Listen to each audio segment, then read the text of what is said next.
So in my mobile coop right now, we have 5 cockerels. The 3 Colombian Wyandottes I hatched last year, and then the 2 speckled Sussex I actually bought from a hatchery with plans for being able to hatch some Sussex. I'm not 100% sure what I'm going to do with all these boys. I might end up just culling most of them, at least. Because really I don't have a whole lot of use for them, I guess. So for right now, though, they're living in here in this mobile coop until I decide, or until it gets warmer, I guess. But yeah, so let's see, who do we have? They got names. That's Mr. Darcy. That's Tucker. And then that's Ponch, John, and Sergeant Catrayer. But yeah, these are those 5, so I'm not 100% sure what all I'm going to do with them. And then outside, I can get my door shut. Outside I have the older batch of chickens outside right now, and Casanova. He got to join the girls the other day when I needed to kick him out of a rooster pen so I could put a couple pullets in with a different rooster for collecting hatching eggs. But anyhow, so these girls right here, these are the lazy girls. There are some pullets from last year mixed in, and then pretty much older birds, some of which need to leave since they are not doing their jobs and are just eating food, which isn't cheap, but yeah. And then in this pen right here, I have my youngest group of pullets. So they're mostly Isa Browns, which are a really good producer, which are the breed I have the most of. And then there are a couple white leghorns, which I have never had white leghorns before last year. And so I just have 2 of them. Noodle and Toodle are their names, and I really like them. They're kind of skittish, but they lay really well, and I like the white eggs mixed with the brown. And then I have a few speckled Sussex.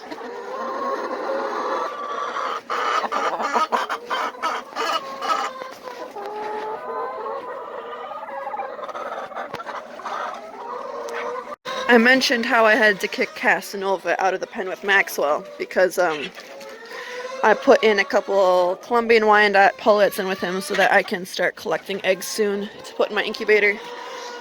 Don't mind the random speckled Sussex. She's not supposed to be in here, but she finds her way in. So, but yeah, that's Maxwell. He's my foundation male, kind of. And then these are some pullets I hatched last year. I think the barn is about to get cleaned. But cows are in here chilling. Soon to be milked. Of course, it's winter in Wisconsin, so they're not going outside on pasture right now. We have one more cow due in January, which is Velvet. We had a cow calved the other day who had a little bull calf. But and then next month we have 5 heifers due, I believe, and then 1 cow.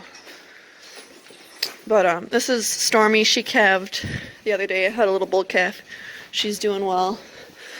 And then this big cow right here, she looks like a Jersey, but she actually has a little bit of Ayrshire in her, which is probably where her spots came from.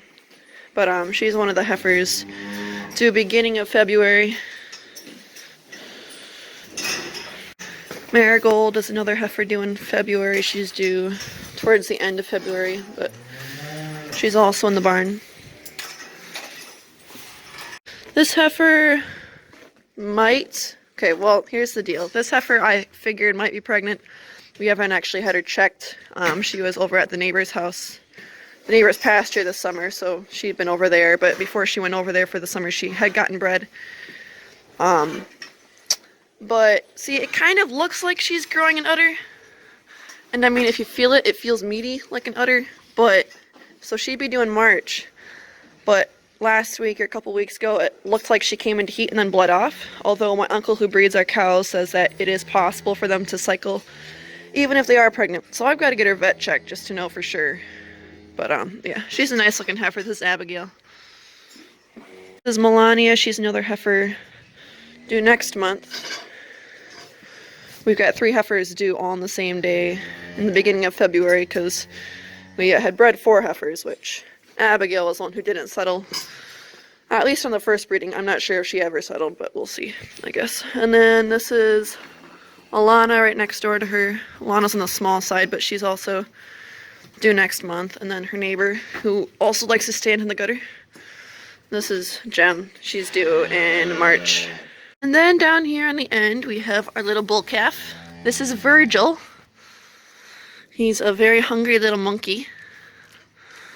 Yes, he's a really good eater though. He's not hard to feed, which is nice. Isn't that right, Virgil? Are you ready for your supper already? Are you already ready for your supper? Yeah? You ready for your supper? That's a good boy. Then next door we have Prudy. Prudy is almost a couple months old. She might actually be a couple months old. She was born in November. And then next door to her we have little Jade, who was actually half sisters to Jem. She's got to move to the back pen tonight or tomorrow because George just cleaned it out for me. So now it's all empty. So I can move a couple weaned calves back there. And then over here we have Cheyenne. She's another calf who was born in November. When she was a little calf, she had really bad bug eyes. So they stuck out of her head pretty good, but she's grown into them. You can't really tell that she had bug eyes anymore. And then down here we have Margaret. Margaret's another weaned calf. She just has to get dehorned and tagged still, and then we can move her out. But yeah, this is Margaret.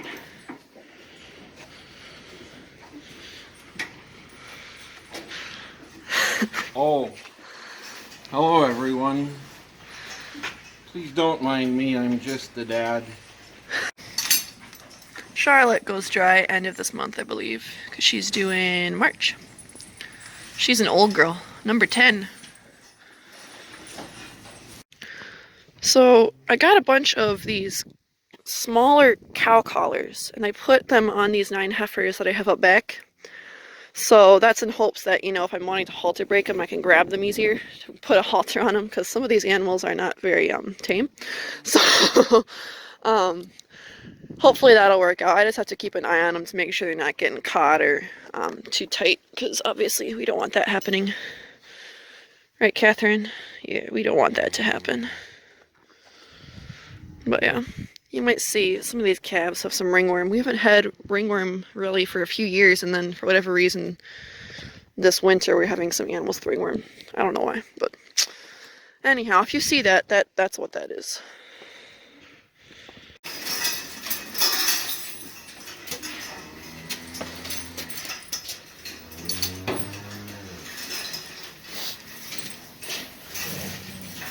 Is that good, Annie? Is that good? I think that's a yes. Oh no! Wilson is being attacked by the Burford! Get him, rascal!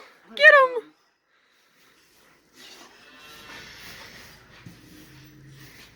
Rascal, I think he got you!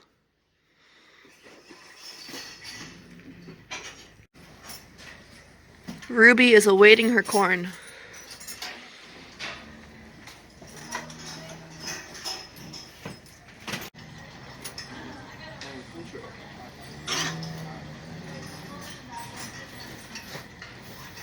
Collected 47 eggs, which may sound like a lot, and it is a lot, but considering the fact that I have probably around 100 layers, it's really not that many, which is why I need to start moving some of the older, less productive ones along. And then this year, I'm also trying to focus more on, when I'm buying chicks, get more of the more productive ones like the gold stars or a few light white leghorns instead of all the barred rocks, or, you know, I think I've acquired too many of the pretty breeds that don't lay as many eggs, so I'm going to try to be better about that this year. Of course, I'm going to be hatching some Colombian Wyandottes, Lord willing, but I might do a few speckled Sussex. I'm not 100% sure yet, but otherwise I'm going to try to stick to pretty productive breeds, or breeds I know do well for me. But yeah, we'll see how that works out. But right now I'm just feeding too many birds that aren't doing their job. And I know it's winter, but I feel like the egg production's just been off kind of the whole last year for whatever reason. And they do get supplemental lights. I have some shop lights in there, and that's what I've been using for some years now. We're on a timer. So yeah, hopefully I can get some things sorted out soon. I gotta get some more chicks ordered for this year. But yeah. So I just finished closing up the hens and the roosters. Look at this great sign that one of my egg customers got me. Isn't that pretty cool? It's right on the coop door. I think they're ready for the grain.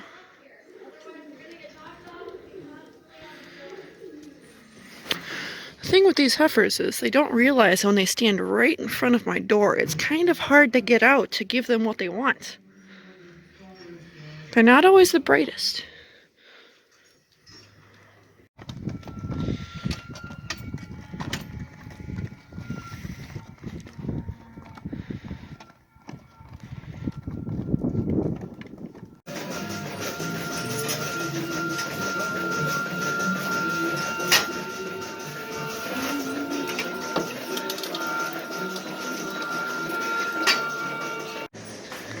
So some of you may have realized that the Ayrshire cow that used to stand in the stall is no longer there, obviously. We had to sell our last purebred Ayrshire Daisy a few weeks ago. I had tried breeding her multiple times, well, my uncle. I had tried having her bred multiple times, but I just couldn't get her to settle, and she wasn't doing much milk-wise anymore, so we decided to ship her. So now we have no more purebred Ayrshires left in the herd. Kind of sad, but that's what it is. We have quite a few Ayrshire crosses just because years ago my dad purchased a group of, I think, 10 Ayrshire heifers because he couldn't find jerseys. And so we had these Ayrshires for years. There were quite a few, not quite a few, there were a good few Ayrshires in the herd. But then after a while, my parents started just having them crossed to Jersey bulls, which is how we ended up with the Ayrshire crosses, mostly, that are in our herd right now. Even though some of the cows you can't tell that they have Ayrshire in them because they look like jerseys, but anyhow, so anyhow, I tried having Daisy bred to a purebred Ayrshire bull for a while, but it just didn't work out, unfortunately. Now Brownie, who's our neighbor across the aisle, was bred to that Ayrshire bull, and she settled. So I have another Ayrshire cross on the way. Hopefully it'll look really cool. But yeah. This cow right here, Dixie, she's one of the cows you couldn't tell has any Ayrshire in her because she looks like a Jersey. But her grandma was actually a purebred Ayrshire, believe it or not. This heifer right here is May. She's another heifer that is due in February. And then over here we have Lola. Lola is due in March. Isn't that right, Lola? Right, Lola? Yeah.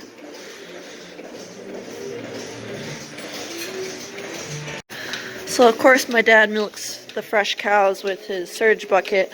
And then this cow actually had a little bit of mastitis in one of her quarters when she calved. Nothing really serious, but he's been treating that, so she's been out of the tank a little bit longer than we'd like, but that's where she is right now. She's doing okay though. She's feeling better than she was a few days ago. She had kind of a fever, but she's doing alright now.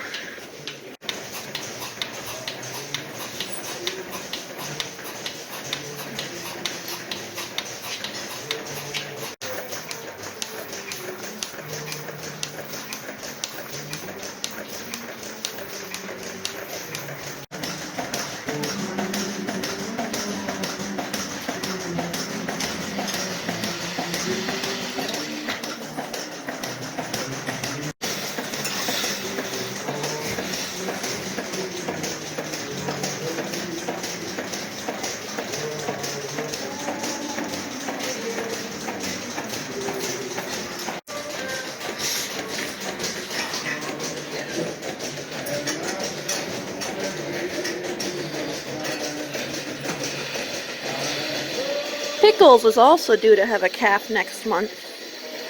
It'll be her second calf. This is Bean. She's Pickles' mom. She's due in March, I think. And of course, next to Pickles, we have Mum, the retired cow. Right, Pickles? Right?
If you're wondering, Rascal does very well with the cows.